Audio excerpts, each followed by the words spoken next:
Hello and welcome to N2O Audio's tutorial on the Ford Ka stereo removal and how to put a new one in. Firstly, what you want to do is get your two audio keys. These could be purchased from eBay, only a couple of quids. Pop one in the sides, one in the other side, and pull outwards towards you and towards you this way. As you notice, there's a hanging bracket on this. You'll need to get a new one. Aerial comes off, and these two bits, just pull and push the little tab down. That's it. Pop this in the back for when you come to sell the car. You can always put it back in. Now firstly, what you want to do is get your wiring harness. This can also be purchased on eBay for a couple of quids. They only go one way anyway. That's it. Clips in. And that one is also only one way as well.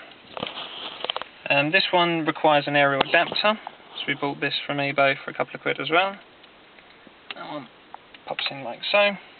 With the Ka, you need to buy a fascia plate to reduce the size of the overall stereo. What you do is you get your security cage into the new adapter.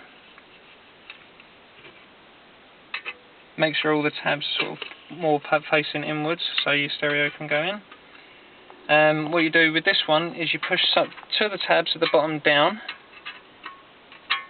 3 if you want to be double sure, and then 2 in the top. Alright.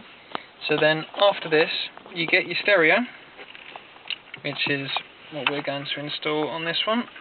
This is a DVD player, but you can, like I say, if you wanted to buy a CD player, it's exactly the same process, just less wiring. So, and you make sure you don't trap any of the wires in there, and push it towards the front until you hear a click.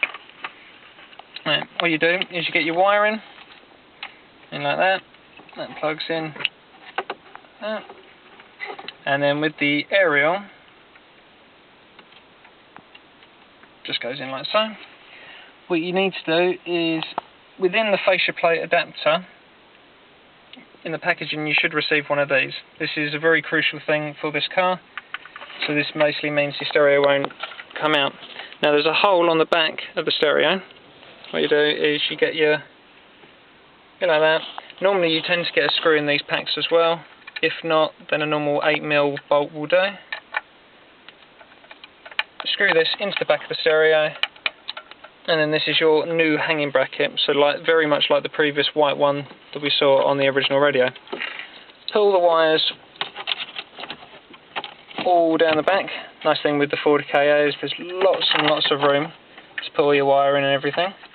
Make sure your adapter, your hanging bracket, is up the back, and you should feel a little ledge that goes, and then just push it back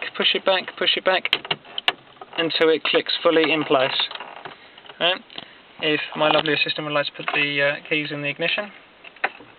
That's it, just to make sure it all works and everything. All good. Thanks very much for listening.